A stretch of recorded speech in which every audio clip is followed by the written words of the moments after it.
congratulations on as far as you made it in the game. Did you surprise yourself? I don't know if I surprised myself, man. I guess it was pretty surreal knowing I came in with what I thought was the best preparation of anyone that played this game. I knew what I wanted to do. I had a series of objectives and goals and strategies really in place, and I was able to execute them. I fell just short, and the one thing I didn't really prepare for is jury management. It's such a hard thing to do because it's such an imperfect science, being able to to have jury control. But man, I'm not disappointed. I know I got airballed tonight from the jury vote. So what? Doesn't mean I didn't play a great game, and it doesn't mean that I have anything to be ashamed about. Now, you said in some of your confessionals that you felt you played a better strategic game than Coach and Sophie. Are you disappointed with the Sophie win then? I'm not. I mean, yeah, it's disappointing to not end up being the winner of the game. It's funny. I think this is one season where, the three players who played the best made it to the end. A lot of people say, "Wow, if Ozzy makes it to the end, he would have won," but it doesn't mean Ozzy played the best. I mean, he actually played a pretty brutal game. Got voted out 3 times. Made a lot of really key blunders that are just pretty bad in Survivor. But yeah, I don't feel like I underperformed. I just feel like I wish I could have gone with 2 other people. So what move to you was the biggest one that you made in the game? If you played such a strategic game, what is the one in your mind that was the most significant? I think without a doubt, it's getting the necklace from Brandon when I have 1 foot out the door. Knowing how to socially engineer myself past that spot. I mean, I was a dead man walking, and I was able to really go out and convince a guy that, hey, man, this is our bond that we have. This is what we got going on, man. Let me get you back in, man. Remember, it's me. It's Albert, bro. You're my buddy. And I spoke to him in his language, and I connected him on the level that I needed to. And, I wriggled my way off the noose, which, a lot of people were saying, Polo, these guys are a bunch of zombies. They're not playing the game. I wasn't doing that, man. I was there to be aggressive. I was there to make moves. I was there to do what I needed to do and make the best play. I mean, to me, that's the most important, just slightly second by creating the final 5, or the 5-person alliance. I drew in Sophie and Rick on day 1. I brought Coach, who was a little bit shaky and people didn't like him, and Brandon, who I knew was a hardworking kid, and created a core 5 alliance on day 1, which is really the reason we made it to the end. Okay, now that moment with Brandon giving you the immunity necklace, which you say is the most significant moment in your game, did you really know he was going home? Everybody said you did. 100%. A big thing people didn't realize is Coach and myself were thick as thieves the majority of the game. We divulged almost everything to each other, with the exception of a couple times I contemplated making those plays, but he told me he was going to vote out Brandon, which I thought at that moment was a strategic error. I thought Sophie was a bigger threat and she'd be somebody who could win. I didn't think Brandon could win a jury vote, which the way he had played. And to me, going in there, if I let the jury know that I knew who was going home after he made this act of kindness, knowing these are emotional people who aren't all grading the way I would grade, I grade on gameplay.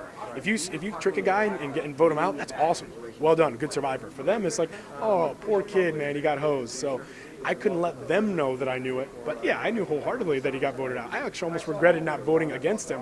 So people at home to be like, wow, Albert, man, this guy knew what he was doing, because it made me look a little sheepish. So yeah.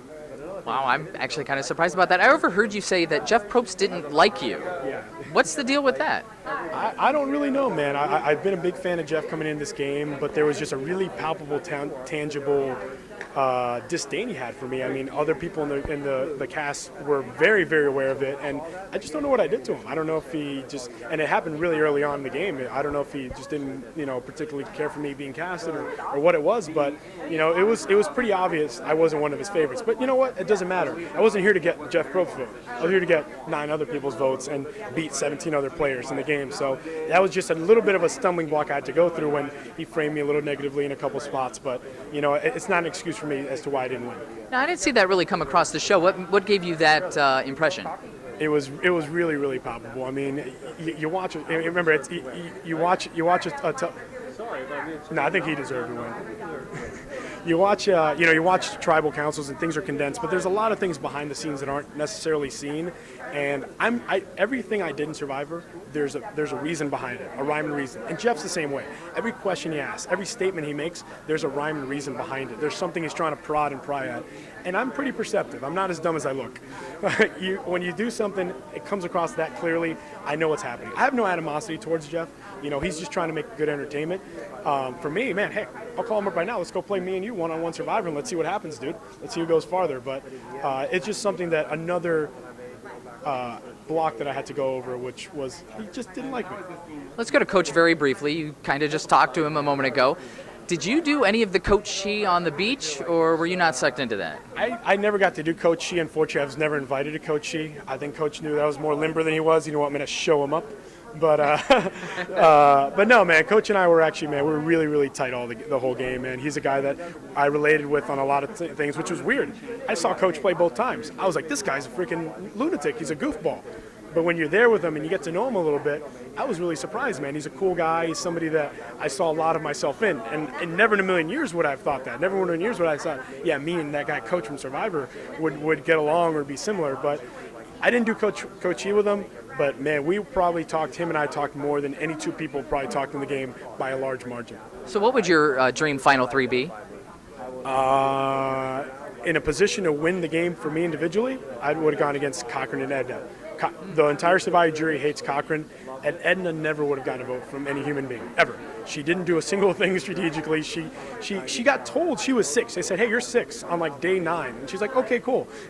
Floats along to like day 32 and it's like, oh wait, I'm 6? Like the jury would never respect the way she played the game. And I think those two people, I think they would have been airballed and I would have swept the vote. But is that something you even fought for? Yeah, I mean, unfortunately, the problem why I couldn't try to make moves with Edna is I felt she was so close to Coach. If I even approach her with an idea, she was going to directly go to him. And that's a big fear. If I can't comfortably discuss strategy with somebody because of fear of them tattling on me, it kind of locks my hands up. Now, if Edna's like, hey, man, let's make a play, let's do something. Yeah, I would have been on board for it, but I just didn't feel comfortable with that. I felt comfortable making moves with Cochran because I generally liked him and I thought I could beat him. But Edna, my hands were a little tired. All right, Albert, it was fun watching you. Thanks for the time.